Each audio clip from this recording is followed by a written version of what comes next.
I would like to move for the reconsideration of the committee's action and decision on Resolution 1109 during our most recent meeting, Mr. Chairman. Mr. Chairman, before that, Mr. Chairman, before we leave part 5, we have also invited Professor Carmelo Sison, Professor of Law of the Philippine College of Law and Law Center Director. And he has said his very short position. And so that our record will complete, I would like to read these just 2 paragraphs to be included in the record, the views of Professor Carmelo Sison, so that we'll be able to enlighten more our members of this committee, Mr. Chairman. The Comsec is in receipt of that. In fact, we have reproduced it and distributed it to all the members.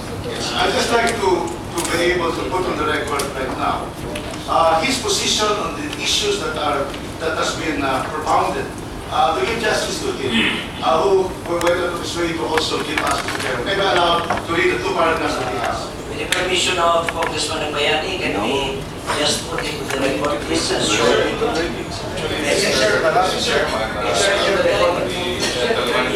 You can just move that in sentence. of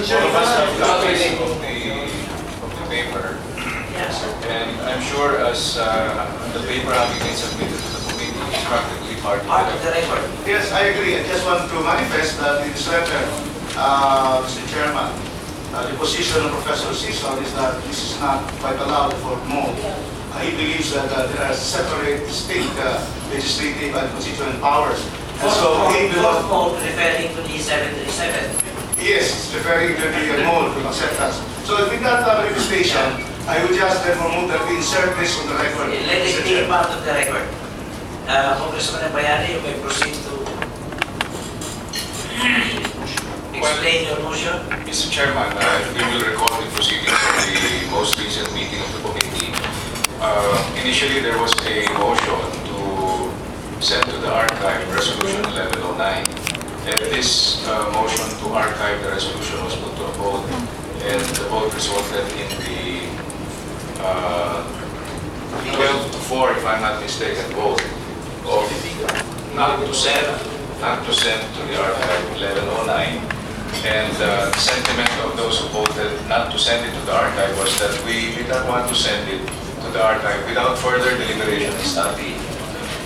Soon after the vote was taken, Mr. Chairman, another motion was made by a member of the majority, and that was to immediately approve the same resolution. And the members of the minority very lengthily and passionately argued that the committee should not approve the resolution in haste without sufficient study and deliberation. And in fact, the passionate arguments of the minority convinced the members of the majority to vote to not to immediately approve the resolution, and it was regrettable that the members of the minority did not join the 6 who voted against approving it immediately. It was a very thin margin, Mr. Chairman, of 1 vote, and we could have lost it also. Anyway, Mr. Chairman, the rationale for not immediately approving it was so that we could further deliberate on it and study it and hear the views of the resource persons. And therefore, Mr. Chairman, I'm moving for the reconsideration of the decision of the committee. Any second? Second.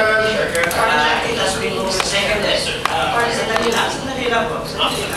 It has been moved and seconded that we reconsider the motion that we approved during the last meeting, not approving the sending of Resolution 1109 to the floor. Is there any objection? Mr. Chair, I object to the motion of Congressman Agbayani in recalling, reconsidering Resolution 1109. I think the discussion was very clear, although I know it is the right of any member who voted against in favor of the motion to not approve House Resolution 1109 to reconsider its vote.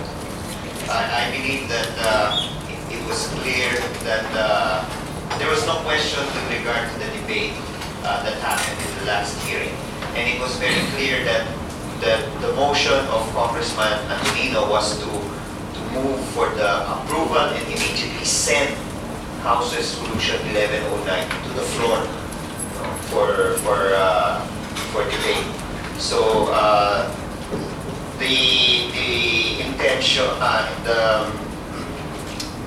what Congressman Agbayani mentioned earlier, that there was a need to resort to the experts, was not taken by the chair. As a matter of fact, the chair considered it